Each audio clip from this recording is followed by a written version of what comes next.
I got to tell you, everyone down in the newsroom's talking around the water cooler about today's stories because They are? Oh, did you get down to the newsroom? I earlier don't today? get there that often. The guys are all they're hanging There's out. a whole they're talking there's a about- whole newsroom. down on second floor. Yeah, Right. But everyone's sitting around the water cooler. Todd, they're all talking about these news stories today. He wants to know what they listen, are. Let's go. Our number one here is the Supreme Court rejects a federal marijuana prohibition challenge. So it was brought in. They said, "Hey, let's reschedule," and they said, "No, thank you." They declined to even hear the challenge to overturn the prohibition. It was brought by Cannabis Incorporated et al.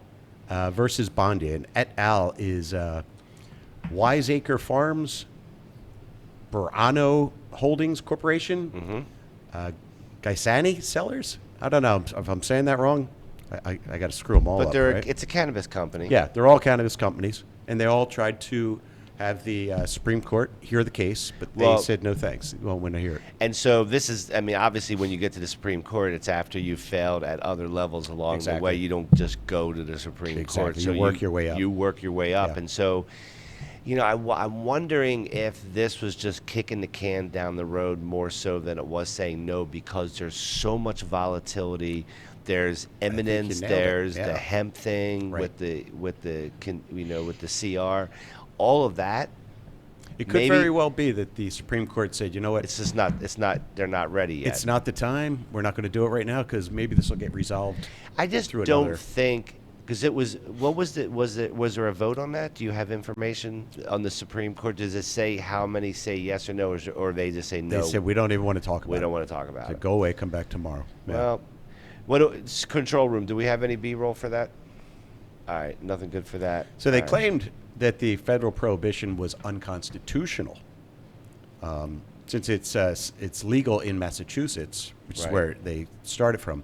So they're saying like you should mind your own business, feds.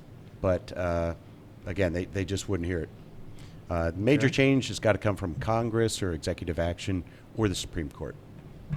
So I guess the Supreme Court could fix this whole thing if they wanted to, but they're not. They just don't step in and do that. They resolve issues. Yes. So there has to be, quite a bit of conflict before they're involved, right? And they don't want to be in that business. No. Seriously.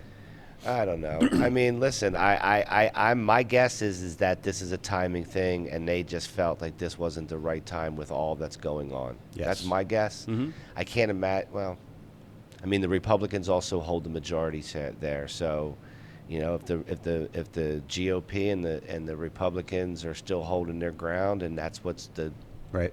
That's the I think party it would have been line. worse though if they had listened to the arguments, if they had brought it in and then voted it down. I think that would have been worse than just saying, let's not talk about it at all. I agree, because that's not kicking the can. That's dealing with it now. That's crushing the can. And it's crushing it. So, okay. Well, that was our first big story, and this was, it was a fun one. Okay, it's kind of